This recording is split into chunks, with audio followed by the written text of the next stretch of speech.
All right, Psalm 108. Let's call this one a red flag for confidence in this psalm that is a lot like Psalm 60 in concluding that with God we will do valiantly. However, both psalms raise the question, what happens though when it does not seem that God is interested in helping out or holding us down, as we sometimes say? In this psalm, though, as opposed to Psalm 60 that simply starts out flat out with that question, it looks like I have been abandoned by God. This psalmist is going to start out by saying, I will return the steadfast love of the Lord by being steadfast in my confidence in God. And that's not based on an empty wish, but it's based upon, like we said before, his steadfast love, beginning roughly around verse 4, where he's going to say, my confidence comes because your steadfast love is great above the heavens. And that concept of steadfast love is built upon things he's seen God do in the past. However, history only gets us so far.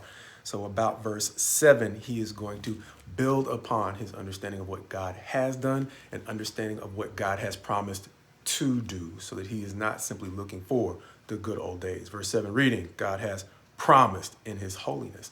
He's going to go on to talk about a lot of things that are similar to Psalm 60, all of the things that are basically a non-issue with God, subduing Israel's enemies, enemies that they might find or may find intimidating, but to God, they're really nothing. And so the closer they grow to God, the more and more they can have the same confidence that God has in dealing with those enemies. However, the question comes up around verse 10, who will bring me to the fortified city? Who will lead me to Edom? Have you not rejected us, O God? And even though this is a psalm that seems to appeal to God in a time of warfare or open conflict, I think we can relate to that question of wanting at some point to trust in God only to feel like he's not there. At times when we might have friends around us, but they might be just as perplexed as to how God is going to get us out of it, or times when you might be all alone, wondering whether or not God is there, and if he is there, whether or not he is going to hold you down. As I mentioned, as we sometimes say, a phrase that really means whether or not he's really going to hold you up. And so what the psalmist is going to conclude here, as the psalmist does in Psalm 60, is that with God, we will do valiantly, leaving it as kind of a cliffhanger, knowing that with God, we will do valiantly. The question still remains, will he show up? Giving us an insight into real life lessons, since he doesn't always resolve our issues with the speed we see them being resolved in an hour-long episode of TV. But in reality, sometimes we have to wait, and we've used the metaphor before, waiting for the bus. See, one of the first times you might wait for public transportation, you might wonder, is it coming through? Did I show up on time? What's going on with this bus route?